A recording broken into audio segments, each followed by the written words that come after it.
مفتی صاحب براہ مہربانی اس سوال کا جواب وضاحت سے دیں کہ قیامت کا میزان کہاں لگے گا، کیسے لگے گا قرآن و سنت کی روشنی میں؟ دیکھو، برزخ کی جو باتیں ہیں نا یا قیامت کی جو باتیں ہیں، چونکہ وہ یہ دنیا نہیں ہوگی تو اس کی پوری کیفیت ہمیں نہ بتائی ہے نہ ہمیں سمجھ میں آ سکتی ہے، اس لیے اس کی پوری کیفیت کو جاننے کی کوشش کرنا ایک فضول حرکت ہے۔ اب مثال کے طور پر جہنم کے اوپر جو پل ہوگا وہ بال سے زیادہ باریک ہوگا، تلوار سے زیادہ تیز ہوگا۔ وہ پل کیا ہے؟ وہی صراط مستقیم ہے جس پر آپ دنیا میں چلے ہو۔ اللہ اسی کو ایک صورت اور شکل دے کے پل پہ قائم کر دیں گے، پل بنا دیں گے۔ تو کیا اس کی مثال دی جا سکتی ہے دنیا میں؟ ظاہر ہے نہیں دی جا سکتی۔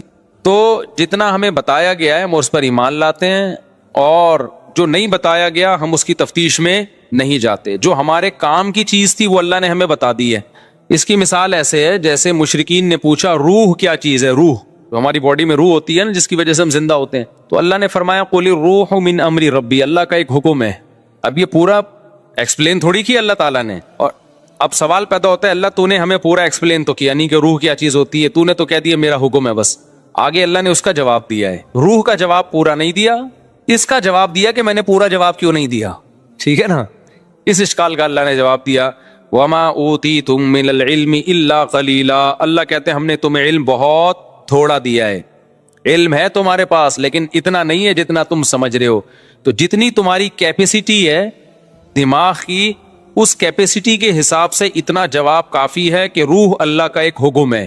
جب وہ باڈی میں ہوتا ہے تو ہم زندہ ہوتے ہیں، باڈی سے نکلتا ہے تو ہم مر جاتے ہیں۔ اور عجیب بات ہے میڈیکل سائنس نے اتنی ترقی کر لی، اب تک وہ بھی روح کو یعنی زندگی اور حیات کو ایکسپلین نہیں کر سکی ہے۔ پتہ ہے آپ کو یہ بات؟ میڈیکل سائنس کا علم جو ہمارے پاس ہے، ڈاکٹروں کے پاس ہے، وہ بھی بہت تھوڑا ہے، اتنا تھوڑا ہے۔ یہ جو جینز کا علم ہے نا، جین جس میں ڈاکٹر گھسے ہوئے اندر، ایک جینیٹک سائنس کے ڈاکٹر نے مجھے بتایا آسٹریلیا میں کہ اس میں 2% کا تو ہمیں پتا چلا ہے، وہ بھی 100% نہیں، 98% کا تو کخ بھی پتا نہیں ہے۔ نہیں آئی میرا خیال ہے بات؟ جو ہم جب آدمی کے سیل کو توڑتے چلے جاتے ہیں نا، تو ہماری جو بنیادی اکائی ہے باڈی کی وہ سیل کہلاتی ہے نا، جس اینٹوں سے ہماری باڈی بنتی ہے۔ اس سیل میں ایک نیوکلیس ہوتا ہے، مرکزہ ہوتا ہے، جیسے انڈے میں نا، انڈا بھی سب سے بڑا سیل ہے، ایک سائٹوپلازم ہے، اس کے اندر زردی ہے جو نیوکلیس ہے۔ تو ایسے ہی ہماری باڈی کو بھی آپ توڑتے چلے جائیں گے تو ایک اکائی آئے گی، ایک یونٹ آئے گی جس کو سیل کہا جاتا ہے۔ پھر اس کو بھی آپ توڑیں گے تو نیوکلیس کے اندر بہت زیادہ فنٹر نہ بنے۔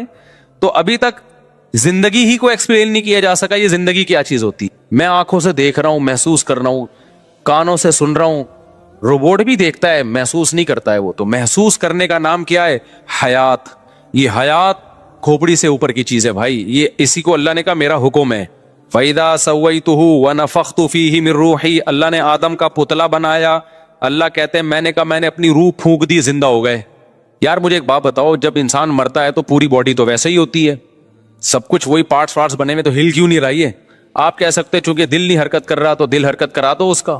ماں کے پیٹ میں کیسے دل حرکت کرنا شروع کرتا ہے بھائی فرسٹ ٹائم؟ کسی کی سمجھ میں نہیں آتا۔ یہ ڈاکٹر کہتے ہیں کہ میں نے ڈاکٹروں سے پوچھا ہے، ہوائی باتیں نہیں کر رہا، کہ جب پہلی دفعہ ماں کے پیٹ میں بچے کا دل دھڑکتا ہے تو کیوں دھڑکتا ہے؟ پہلی دفعہ کس نے دھڑکایا؟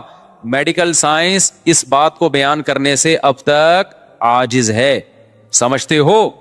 دیکھو اب کیوں دھڑک رہا ہے اب تو ڈاکٹر بتا سکتے ہیں۔ ہمارے دماغ سے کرنٹ جاتا ہے، الیکٹریسٹی سے کام ہو رہا ہے۔ یہ اللہ کا شکر ہے یہ کرنٹ کے الیکٹرک والوں کے ہاتھ میں نہیں ہے، ورنہ اتنا دھڑکتا نہیں جتنا بل آتا۔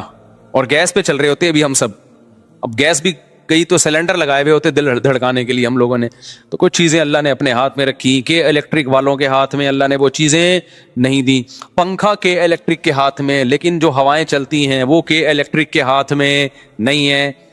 اس لیے ایسا نہیں ہوتا ہب سے لوگ مرنا شروع ہو جائیں۔ اللہ کہتے ہیں کہ میری ہوائیں بھی ہیں، ٹھیک، باہر نکل جا سین میں منجی ڈال کے لیٹ جا۔ منجی کا فائدہ یہ ہوگا نیچے سے بھی ہوا لگے گی۔ مولٹی فوم والوں نے جو گدے بنائے اوپر سے لگے گی، نیچے سے نہیں لگے گی۔ تو مولٹی فوم کے گدے پہ جب آپ لیٹیں گے تو کے الیکٹرک والوں کے محتاج ہوں گے، وہ پنکھا چلائیں گے تو ہوا لگے گی، ادروائز نہیں۔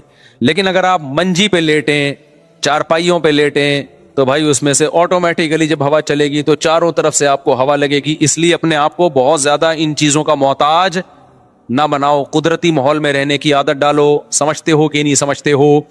میں سعودی عرب میں 2 مہینے رہا, ایئر کنڈیشن ہی میں رہتے ہیں. میرا دماغ خراب ہو گیا وہاں پہ, میرا دماغ پھٹنے لگا. میں آیا گھر میں 2 مہینے بعد, جب میں آیا نا, میں نے پنکھا چلا کے لیٹا یار, کھڑکیاں کھول دی کمروں کی. خدا کی قسم, جو نیچرل میں مزہ ہے نا وہ آرٹیفیشل میں نہیں. پتہ نہیں لوگ 24 گھنٹے اے سی میں پڑھتے کیوں نہیں ہیں. عجیب ذہنی کوفت ہونا شروع ہو جاتی ہے. عادی ہو گئے ہیں ہم نے اپنے آپ کو, عادی کیا ہی نہیں ایئر کنڈیشن کا. تو میں کیا کرتا ہوں, میں تو آتا ہوں, میں آیا, میں نے گھر کے چاروں کھڑکیاں مڑکیاں کھولی, آرام سے گھر ایسا بنایا کہ کھڑکیاں کھول کے بے پردگی نہ ہو. آج کل گھر بھی اس طرح کے ہوتے ہیں کہ وہ کہیں نہ کھڑکی کھول سکتا ہے آدمی, نہ کہیں صحن میں لیٹ سکتا ہے. تو اس سے یہ جو نیچرل لائف ہے نا یہ سکون دیتی ہے انسان کو. پنکھے کی بھی اپنا مزہ ہے بھائی, اگرچہ پنکھا نیچرل نہیں ہے لیکن اس کو ڈنگ ڈنگ ڈنگ کی آواز کا اپنا مزہ ہے. ابھی تمہیں اگرچہ تم لوگ دین سننے کے آئے تو تھوڑی سی باتیں بھی سن لو نا. میں جب جاپان گیا نا ابھی, تو مجھے جو کمرہ دیا ارشاد بھائی نے, وہ اس میں سردیاں تھی تو پنکھا تو چلا نہیں سکتے تھے. اب ہیٹر چلاتے تو مجھے ہیٹر سے تکلیف ہوتی ہے. یہ جو ہیٹر ہوتا ہے نا ایئر کنڈیشن میں, جو ہیٹر بھی چلتا ہے نا, یہ عذاب ہے. یہ گیس کا ہیٹر بھی ایک عذاب ہے.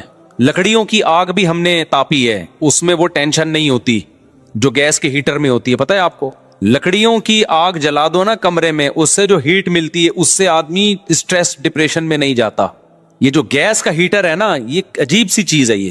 تو میں نے کہا بھائی ہیٹر نہیں چلاؤ, نہ اے سی والا ہیٹر چلاؤ اور نہ گیس والا. اب سردی بہت ہے تو ڈبل رضائی لے لیں گے ہم, کوئی بات نہیں. اب جب ڈبل رضائی لے رہے ہیں تو اب پنکھے بھی نہیں چل رہے, ہیٹر بھی نہیں چل رہا, کچھ بھی نہیں, تو آواز, اب کوئی ذرا سا ٹھک ہو آواز آتی ہے.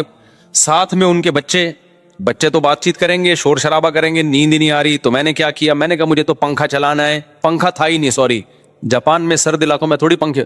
تو میں نے کیا کیا, میں نے کہا یار یوٹیوب ہر بیماری کا علاج ہے, مجھے چاہیے پنکھے کی کڑنگ کڑنگ آواز. ہم تو عادی ہیں اس کے کڑنگ کڑنگ آواز سے, گڑنگ گڑنگ. پنکھا جتنا بیکار ہوگا نا اتنا اچھی لوری سناتا ہے.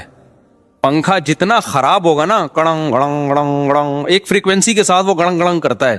اس کا اپنا مزہ ہے یار. بچپن یاد آتا ہے, بچپن یاد آتا ہے.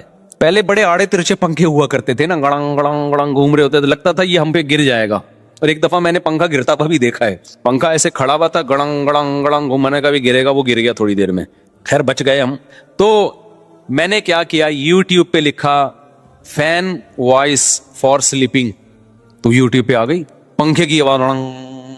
میں نے لگایا زور سے, گہری. اب شور شرابہ اور مجھے تھوڑی دیر یہ تصور ہوتا ہے کہ یہ یوٹیوب پہ اوریجنل نہیں ہے, لیکن 5 سے 10 منٹ کے بعد نا آپ کو لگے گا واقعی پنکھا چل رہا ہے. تو اب وہ شور بھی کر رہے ہیں, باتیں بھی کر رہے ہیں, میری صحت, میں سمجھ رہا ہوں پنکھا چل رہا ہے. یہ یوٹیوب پہ ڈالا اس لیے ہے. اور نیچے لوگوں کے کمنٹس کے, جب سے ہم نے یہ پنکھا چلایا نا, یوٹیوب گوروں کے کمنٹس تھے کہ بزے کی نیند آ رہی. اچھا اس میں پھر ایسی ویڈیوز بھی, بارش ہو رہی ہے, بعض دفعہ بارش میں بھی بڑا سکون ملتا ہے. بارش ہو رہی ہو نا, تھاڑا بجلی کڑک رہی ہے, بڑی گہری نیند آتی ہے. یہ نیچرل ہے, ایک نیچرل ماحول پیدا ہو جاتا ہے. تو میں تو نیچر سے لو کرنے والا آدمی ہوں, مجھے نیچر سے محبت ہے. تبھی تو شادیاں کی ہوئی ہیں, مرغیاں پالی ہوئی ہیں, یہ سب نیچر ہے. تم لوگ کو لینڈ کروزر ہو رہی ہے, یہ نیچر نہیں ہے ریوو, یہ ضرورت ہے. نیچر یہ ہے کہ بکری کا دودھ, مرغیاں, بیگم, بچے, پنکھے, گڑنگ گڑنگ. گڑنگ بھی نیچر نہیں ہے, لیکن پرانا زمانہ تو یاد آتا ہے نا, صحیح ہے نا. ایئر کنڈیشن نیچر نہیں ہے, کمبل نیچر نہیں ہے, رضائی صدیوں سے انسان, میں کمبل میں نہیں سوتا کبھی. آپ دیکھ لیں, میں جہاں بھی جاتا ہوں بولتا ہوں بھائی رضائی چاہیے. رضائی کا ایک ویٹ ہوتا ہے, سردیوں میں جب رضائی لحاف اوپر لیتے ہو اس کا اپنا مزہ ہے, کمبل میں وہ مزہ نہیں ہے. دوسرا, کمبل میں گڑبڑ کیا ہوتی ہے, وہ کرنٹ مارتا ہے, بالوں سے چپک رہا ہے, بال چپک رہے ہیں, اب ایک ٹینشن ہے. پھر اس کے اندر گرد و غبار اٹکتی ہے, آپ کو پتہ نہیں ہوتا, اس کی صفائی آسان نہیں ہوتی کمبل کی, تو کمبل ہو جاتا ہے آپ کو. تو اس لیے میں نے اپنے لیے گھر میں رضائی رکھی ہوئی ہے. زیادہ سردی ہوگی ڈبل رضائی. کہیں بھی جاتا ہوں مہمانوں سے بولتا ہوں, میزبان سے بولتا ہوں مجھے رضائی لگے تو کمبل نہیں. تو رضائی میں ویٹ نا, شدید سردی میں رضائی کا جو وزن ہوتا ہے نا آپ کے اوپر آتا ہے, بڑا مزہ ہے اس میں بھائی. تو وہ کیا ہم نے, یوٹیوب پہ پنکھا لگا لیا, کڑنگ کڑنگ آواز آ رہی ہے, بڑے مزے سے میں پنکھا لگا کے سو گیا. اب جب وہ صبح مجھے اٹھانے کے لیے آئے تو کہہ رہے ہیں یہ موبائل میں کیا شور ہو رہا ہے مفتی صاحب, کیا کہ پوری رات آپ موبائل دیکھتے رہے ہو, سوئے نہیں. میں نے کہا نہیں, میں پنکھا چلا کے سویا ہوں, میں پنکھا چلا کے سویا ہوں. پھر کیا ہوا کہ اب وہ بچے شور کر رہے ہیں, میں کہتا ہوں کرتے رہو شور, مجھے پرواہ نہیں, میں پنکھا چلا رہا ہوں بہت تیز. جب زیادہ شور ہوتا تھا تو پنکھے کی آواز کیا کر دیتا تھا,